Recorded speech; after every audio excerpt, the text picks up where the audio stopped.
Salut. Ça va? Très bien. Rémi, tu es le réalisateur de Nos Futurs, Exactement. ton prochain film qui sort le 22 juillet et dont Mademoiselle est partenaire, fièrement partenaire. C'est bien. Merci Rémi, ça fait plaisir. Ce film parle d'un personnage trentenaire qui a une sorte de démon intérieur qui apparaît vraiment réussi à le régler. Est-ce que c'est un peu une histoire qui t'est arrivée? Je pense que comme dans toute création artistique, on s'inspire un peu de nous. Donc il y a des choses qui me sont arrivées, d'autres que j'ai inventées. Ça se mélange. Tu penses que c'est important de réussir à régler ces trucs à 30 ans, 35 ans pour réussir à avancer dans la vie? En fait, peu importe l'âge, je pense qu'il y a des gens qui peuvent avoir des blocages comme ça, des portes qui restent fermées. C'est le cas de Yann dans mon film, qui est un petit peu, voilà, il n'a pas réussi à ouvrir certaines portes et du coup l'air circule plus. Il va lui falloir replonger dans ses souvenirs pour réussir à ouvrir ces fameuses portes et à se reconnecter à ses émotions. Pio me disait que tu avais carrément écrit le rôle pour lui en fait. Le rôle. Ouais, j'ai écrit en pensant à Pio parce que j'avais cette idée de personnage très solaire, très dynamique, très expansif. Voilà, le genre de personnage qui marque. Et du coup, c'est vrai que pour l'interpréter, je voyais que Pio Marmaille. Dans sa génération, je vois personne d'autre en fait. Parce qu'il a cette énergie-là, ce côté solaire, il l'a. Je trouvais intéressant de le mettre en binôme avec quelqu'un d'un peu différent, enfin même assez opposé, qui est Pierre Rochefort, qui est quelqu'un de plus réservé, plus posé. Mais du coup, je trouvais que les deux personnages ensemble, ça allait produire quelque chose. Est-ce que tu les as aidés, toi, de ton côté, pour les aider à interpréter ce duo de vieux potes, alors qu'ils se connaissaient pas, en fait, si je me trompe pas? Ouais, ils se connaissaient pas, mais je les ai dirigés, c'est mon métier. Quand on réalise, on dirige les comédiens, donc forcément, je les ai amenés à ce que j'avais en tête, en fait. C'est-à-dire, on peut créer une histoire d'amitié. Moi, je leur ai juste conseillé avant le tournage d'aller boire des coups ensemble, de se voir, d'apprendre un peu à se connaître, c'était important. Mais après, c'est du travail, ouais. C'est vraiment du travail. C'est de la mise en scène, c'est du jeu.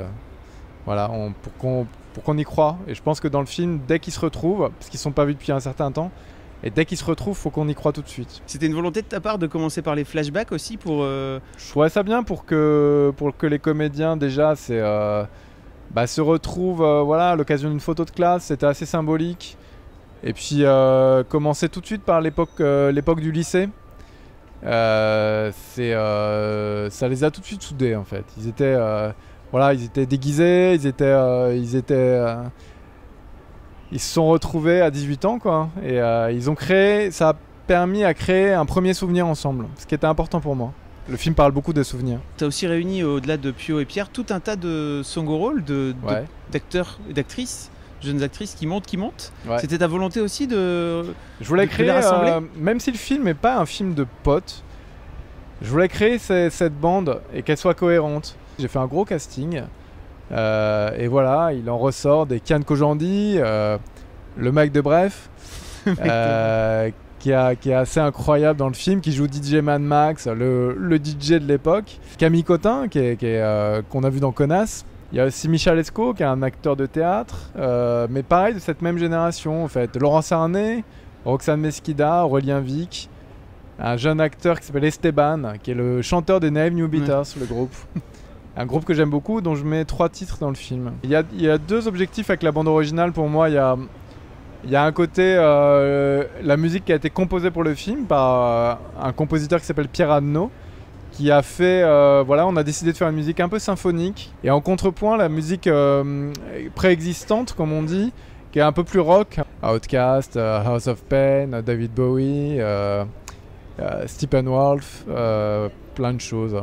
Une reprise des Pixies, très bonne reprise des Pixies. Tu trouves que c'est une bonne idée, toi, de retrouver ses potes de lycée quand on a 35 ans? Alors, je suis pas sûr. Je me suis posé la question en même temps. Aujourd'hui, grâce aux réseaux sociaux, on peut retrouver à peu près n'importe qui assez rapidement. À la fois, ça peut être déceptif, parce qu'on peut retomber sur des gens à qui on n'a plus rien à dire, parce que la vie nous a éloignés, parce que même si c'était nos meilleurs potes à 15 ans, voilà, c'est peut-être pas les mêmes plus tard. Et puis à la fois, je pense qu'on peut avoir des bonnes surprises. Moi, j'ai eu les deux.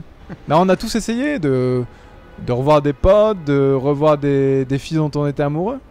C'est voilà, ça peut être violent par contre. Dans le premier jour du reste de ta vie, à un moment donné, Jacques Gamblin, il retourne dans sa cour d'école primaire et il dit cette cour, dans mon souvenir, elle pouvait contenir 4 terrains de foot. Et en fait, quand il la revoit, elle est juste minuscule. Et c'est ça, le film parle de ça. Il parle de la subjectivité des souvenirs. Bon, merci beaucoup Rémi pour ton temps. Merci mademoiselle. Et puis on se dit rendez-vous le 20 juillet. On a une projection ensemble. Le 20 juillet, je serai là. Ah, ça sera bien. Ouais. Un grand merci, à bientôt. Merci. Salut.